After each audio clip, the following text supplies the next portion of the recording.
What's up guys, Alan HD here and welcome to episode 20 of my career mode series. First off, I want to say if you haven't watched episode 19, this episode might not make that much sense, so you might want to go and see that.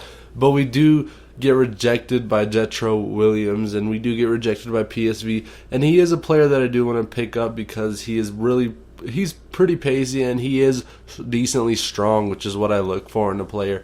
But Arsenal, they reject me as well. They say my offer is unacceptable. And Alex Oxlade-Chamberlain looks like a player that could fit very nicely into Napoli. So I do put in an $8 million offer and send that in. And last, he does accept that, and I do go into the contract offer. I do send him a $20,000 offer and for 4 years, and I put him as an important first-team player. I don't know if I will live up to that, but at the time, I did think he would be an important first player. But we also got rejected by Christian Atsu because I guess a lot of other teams wanted him, and the offer just wasn't good enough. So I do offer him $8 million, which was a little bit on the low side, I admit. His value was $13 million, so I don't expect him to accept that. But he is a really, really pacey player that I would like to sign. And Carvalho, I think that's his name, I still can't pronounce it, but he does accept it, and I do go ahead and send in a contract offer of $25,000 a week for 4 years and list him as an important first player, because if I do get him, he will definitely be in the starting 11 without a doubt, because he's just too beastly to be on the bench, honestly. I mean, he's a really, really solid fullback. And Last does accept my contract, and I do go ahead and accept it, so I do sign him. He is the first signing of this episode and the first signing of this season 2, and I'm excited because I'm getting some new players. And I did also pick up Lukoki. I don't know if I remember showing that, but I did pick him up. But I get Last, and he's definitely going to be starting over Lukoki without a doubt. He is higher rated, and he's just a really good player, and I think he's a little bit pacier, but he lacks the 4-star skills, but I'm okay with that for now. But I do go ahead and put him on the bench because he could be a good replacement right mid or right wing, but I replace him for Cannavaro because I really don't need Cannavaro. He's kind of an old, slow center back that I'm looking to get rid of in the future, and he's old and he's reaching the end of his career, so I mean, he's not really worth having on the bench. But I do get declined by David Alaba, and they do send me just a straight-up email declining me, which was a little disappointing, to be honest, because he did look like a promising left back that I did want in my team. But with him rejecting me, I did have to go back into the transfer window and look for another left back, and this left back position is very, very important to the team because, of course, now we have a 4-back formation, and now we're not a 3-back anymore, obviously, and we do need a solid left back that's pretty pacey and can bomb up and down the wings. And the key to getting a pacey left back with high work rates is that he can draw back and come back really fast to help on the defensive side. But if you can get a left back with high defensive work rates and all that, he doesn't really need to be pacey, and you will have like a solid 4 defenders other than 2 solid center backs and two players running up and down the sides, which is what left backs and right backs are pretty much intended to do.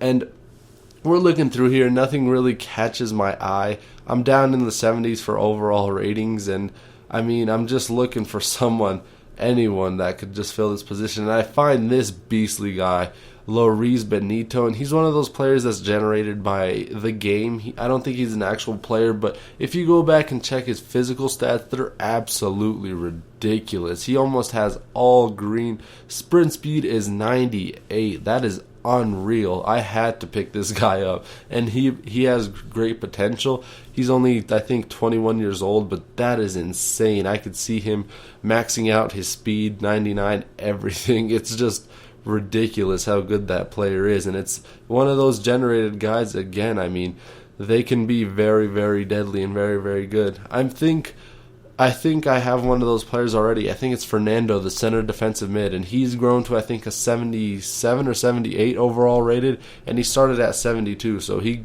grew a lot over that season that we did play with him, and I'm looking forward to get another one because I've had nothing but good experiences with those types of players. And I do go back and look for some more left mids because I did fill my right mid position, and now I just need to fill my left mids. But you see there, Gareth Bale is on top for ratings. He's 87 rated, which is a big jump from last year. I think he was 82 or 83 rated, something like that. But he does grow, and I do find this guy, Simone Verdi, and he has a 5-star weak foot and a low defensive work rate, which is what I look for in a left mid, especially if I'm going to have those left backs and right backs just going straight up the pitch, someone to fill in that spot for me. But this guy is showing great potential. He plays for Torino, so that could be a little problem because they are kind of a rival of us. But I do offer him $2.5 million because he is nearing the end of his contract, and you can pick up players easier like that when their contracts are about to expire. So that is something you should definitely take advantage of, guys. The little tip there. And I mean, everything just fell in place. Obviously, he was just at the end of his contract, and I had the potential to pick him up for really, really cheap, which would be really, really great. But I just keep on going through the left mids here and seeing if there are any other ones that I like, because when I do look for people, I do like to look for multiple people at a time and put in multiple offers because it just increases your chances and you always have some fallback options. But I do find this Barcelona player, Delafeu, I think that's his name, but 4-star weak foot, 4-star skill moves, looks like a very, very promising player. 19 years old and 71 overall rated. And he's not that expensive, honestly. I would definitely pick up this guy, and he could definitely turn into an amazing player. He plays for Barcelona's young team. I think it is Barcelona B or whatever they want to call them. But I got really pumped about this guy, honestly. He looks like he's a great, great player to have on my team. And his work rates, I think, are medium-low, so he'd fit into that left mid position pretty well. But I do get a $16 million counteroffer for Christian Atsu, and I'm just like, that's really, really not worth it for him. $17 million for that kind of player, I could find someone better, and especially with the Barcelona player, I think Delafeu coming, I mean, he could potentially be a lot better, and he does accept that contract. And that right back, Cavaral, I still can't get his name no matter what, but he does accept the contract and he does join the squad, and I do send a contract offer for Delafeu.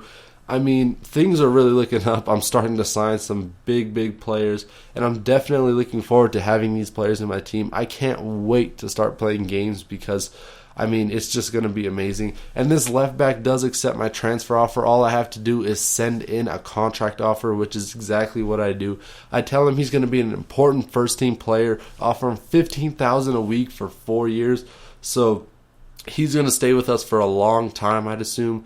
And I'd be really happy if we ended up getting him. But these guys do send in a counter offer, and I didn't get him for as cheap as I liked. I sent in another counter offer for $2.8 million, but I do get a transfer offer that I kind of ignored in that email. I didn't really see it right away, so I do go back into my transfer negotiations, and it turns out that I got a transfer offer for Muriel from Barcelona. What do you know? They took Cavani, and now they want Muriel. What is wrong with them taking all of my strikers?